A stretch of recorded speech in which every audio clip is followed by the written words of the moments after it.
fresh gingers from the garden. Because for this pickle, we are gonna need a lot of ginger.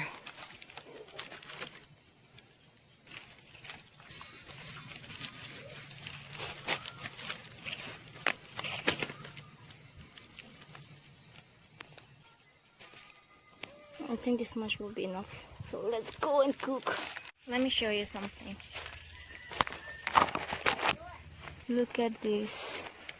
Isn't it awesome? It's just drooping from the tree. Do let me know if you know the variety of this mango on the comment section below.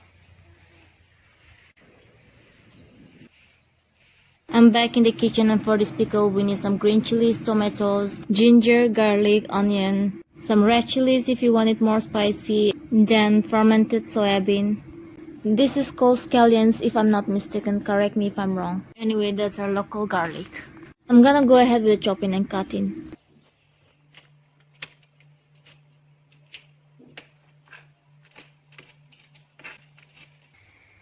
I'm frying ginger first because I don't want my other ingredients to get over fried.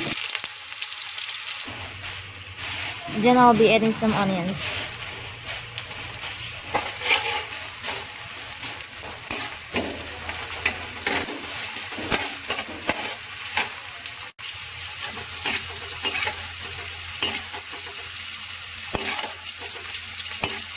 Then I'll be adding some tomatoes.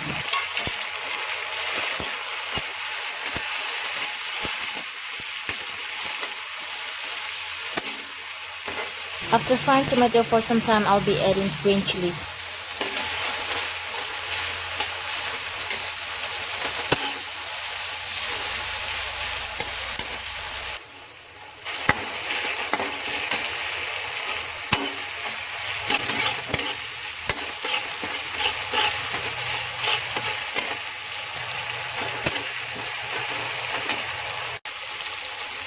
Add some salt as per your taste.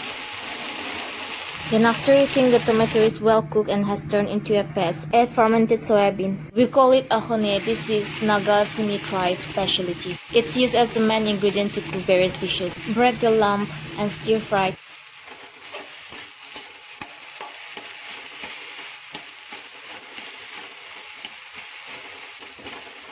Stir fry till it turns into a smooth paste. Now as you can see, it's well fried. It has turned into brown. I'll be adding a little bit of chopped garlics. I have turned down the flame and will be cooking in low flame for around 2 minutes.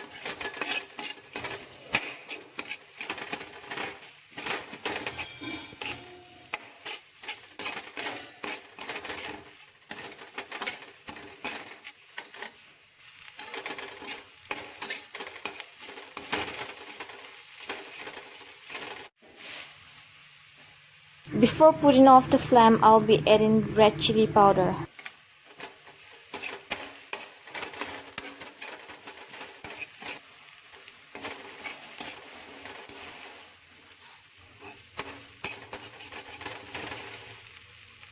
After putting off the flame, I'll be adding local garlics. Mix it well. Why I'm adding it at the end is because I don't want it to get cooked. Instead, I want it to have that fresh, crunchy, mild garlic taste, which is a great combination with soybean. Don't forget to give a thumbs up and comment if you like my video. It will encourage me to make more videos for you. How to cook pork in Naga style will be for the upcoming videos, so stay tuned.